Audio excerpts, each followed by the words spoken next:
Can't get enough of Kelly and Ramya? We're now on YouTube for you to indulge in highlights from our show. We appreciate having some recognition around the country to talk about different disabilities and what people from these disability communities face. So this week is Face Equality Week, and this is an annual event that raises awareness about the prejudices and stigmas experienced by people with facial differences. And it has a particular intention of changing the narrative. So we want to speak to someone who can talk about her experiences and just the general, how can we make this better?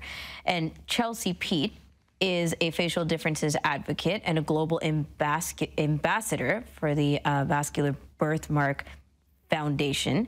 So we want to talk about with Chelsey why awareness is more important than ever and how we can take part in the changing of that narrative, as I said earlier. Chelsey, nice to have you on the show. Thanks for coming on.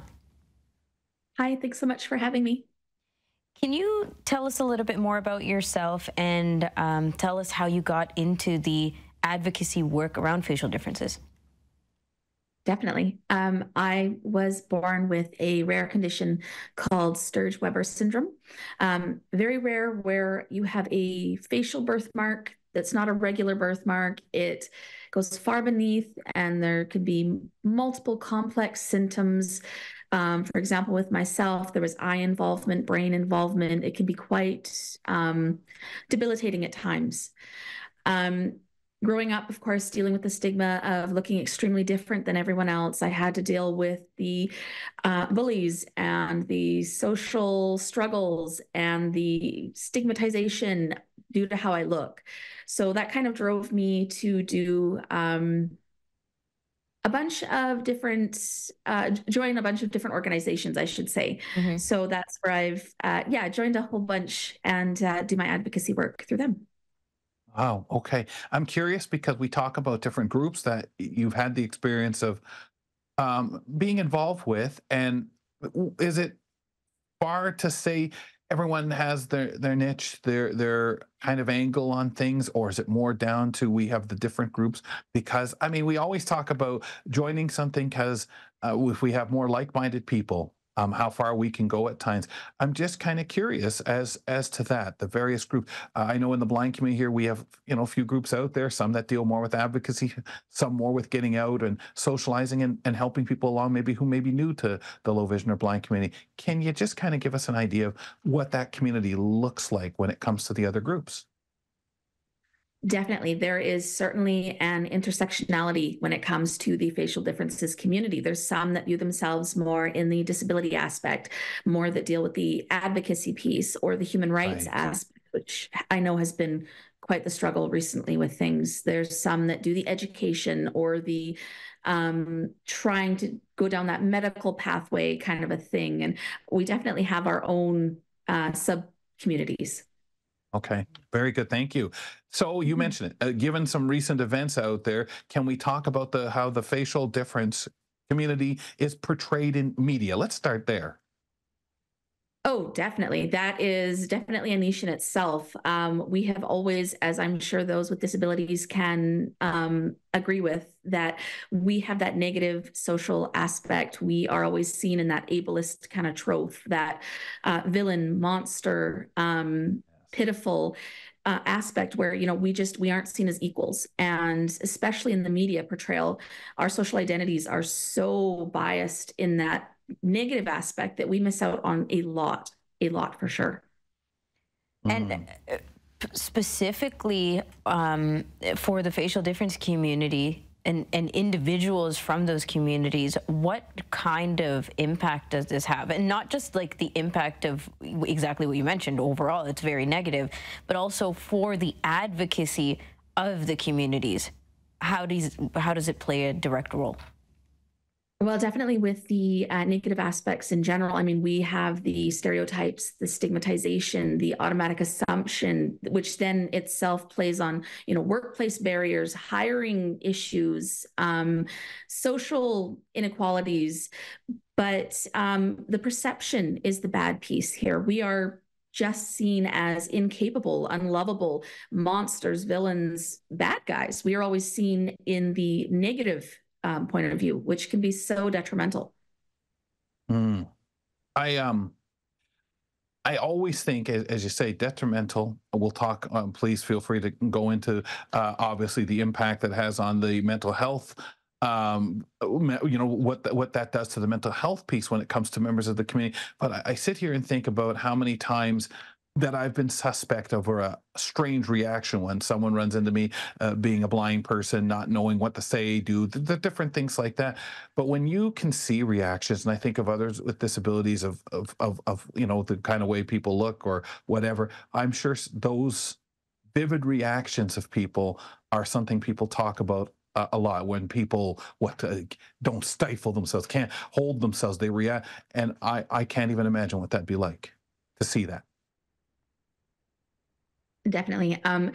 I would be lying if I didn't say there were days, where I didn't want to leave the house, or, I got so frustrated at times. I know in the past I would say, would you just take the bloody picture already? Oh Or ask man. for my autograph, Yes. or, Yeah. all Yeah. those struggles. And um, for us, I know in the community, I mean, we definitely lack a lot of those proper supports. So for us, one of the huge challenges is the mental health aspect.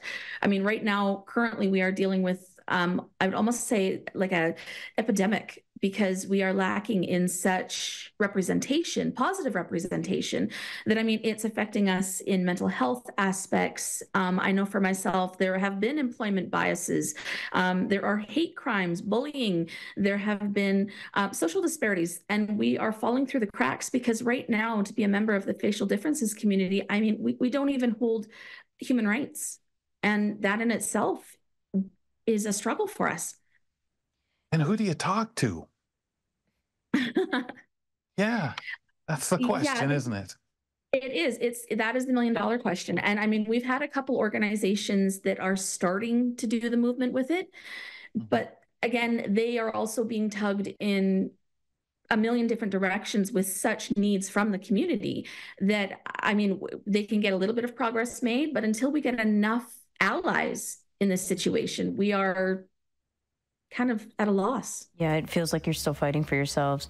Mhm. I think that one of the things that I could identify just from this conversation with you is how frustrating it must be to have a consistent approach to advocacy because of all the things that you've pointed out. You're frustrated just with the general public, with the portrayal of people with facial differences in the media, the absolute everyday mental health impacts of people's reactions, being able to step out of the house, and the confidence that you need to have, and then think like, where do you take all of this and put it into an approach for advocacy? Can you talk a little bit about that? Do you mind sharing, for either personally or, as you mentioned, like these organizations and the advocacy overall for people with facial differences? Does it get chaotic? Like, does it feel inconsistent because you have to deal with your own stuff, as well as feel like there's just not an approach overall that you can hang on to? Definitely. I can't speak for everyone, obviously, but I Hmm. know for myself, it's similar to having like a complex chronic condition where, yeah, you've got 17 needs that you suddenly have to deal with. And then all of a sudden, you also have to, on top, deal with a negative image portrayal, or a movie comes out suddenly. And of course, like always, the bad guy happens to have a facial difference. Yeah. And so, you're going to be dealing with those social stigmas for the next 6 months at least, until people get bored of that movie. It's Yeah. definitely a struggle, but that's where it's such a critical piece that we need that positive representation. But we also, that's where the advocacy work is so critical and so important, because we're able to network together to work towards, for example, things like Face Equality Week or other pieces of advocacy or activism that kind of get us out there and be seen and be heard and share our stories and have the world realize we're not the scary monsters or the villains that the media has portrayed us as. And Because that, it's a matter of doing that work as opposed to trying to get society to mature and recognize, hey, the way we behave is just yeah. unacceptable. You're the other ways are the things you can control as much as possible. Definitely. Definitely. we often talk about, like, how do we educate people? Are we leveling with people and saying, hey, let's all work together, okay, we can all be happy? Or are we, putting the hammer down, right, and talking legislations and talking, this is unacceptable, and kind of a, I don't know, it sometimes it feels like we're digging deeper into the us versus them, but because we're frustrated, because the communities with disabilities are, sick and tired, and it's been going on for so long, and it doesn't seem like the kind-hearted messaging can always be received, and you lose your patience. And you can't legislate understanding or right, empathy, can we? exactly. So, do you know where you fall in the spectrum of type of advocacy? Oh, for myself, I mean, yes, I agree. It's definitely something that will not get fixed overnight, but it's the important piece here where we need to keep educating, and definitely the representation, getting into the media and having ourselves be seen in proper positive light.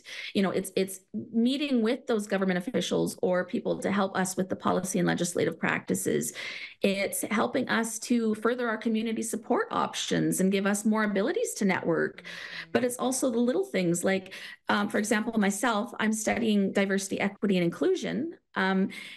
For one thing, we are not listed in any aspect of that. The closest we get is mention in disability, but that is such an umbrella term for people nowadays that, we, once again, like I say, we fall through the cracks. So it's, including those inclusive practices in not only businesses, but social aspects. It's getting us out there in a good way. Yeah. Okay. Let's talk about Face Equality Week and how people can participate. How can we get involved on the different levels that there is? Definitely. Well, of course, I always suggest the first thing is to check out Face Equality International. They have a wonderful site. They also have social media campaigns like Face Equality Week. They are the ones that are currently working with the UN to start looking at the human rights aspect for us. So please check them out. Another great resource with us is our Canadian kind of branch of that, which is About Face Canada.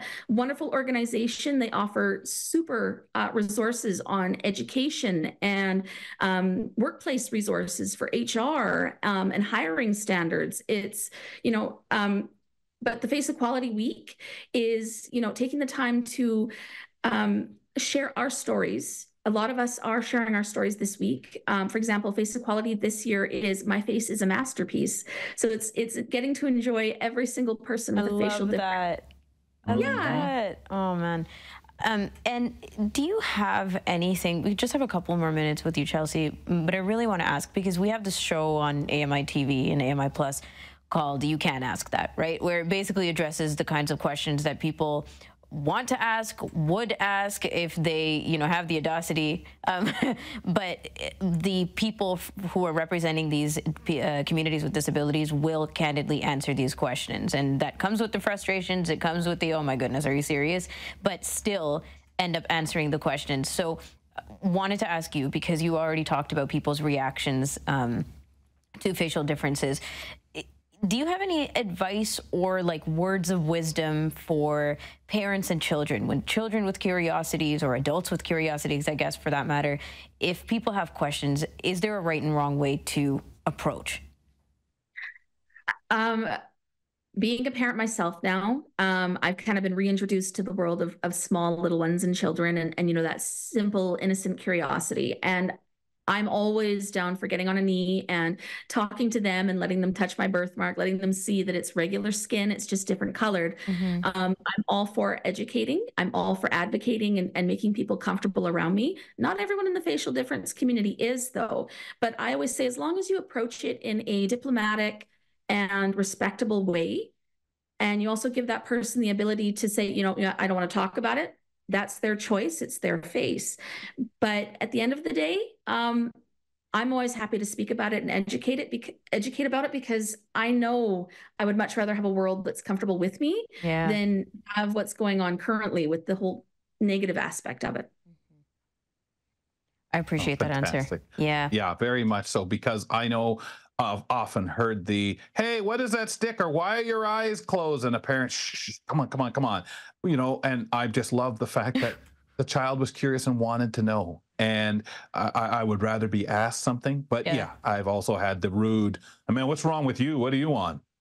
Questions because my eyes might be doing something. Chelsey, parents trying to silently rush their kids away in hushed whispers. Those are the funniest encounters for me. But why does she have a cane? The saddest. I want to know about the stick, Mom. Shh. Okay, thank you so much, Chelsey. This is an incredible, insightful conversation, and all the best with your advocacy work. And thank you for sharing. Thank you so much for having me. This was truly an honor. Thanks for watching. You can catch Kelly and Ramya weekdays from 2 to 4 p.m. Eastern on AMI.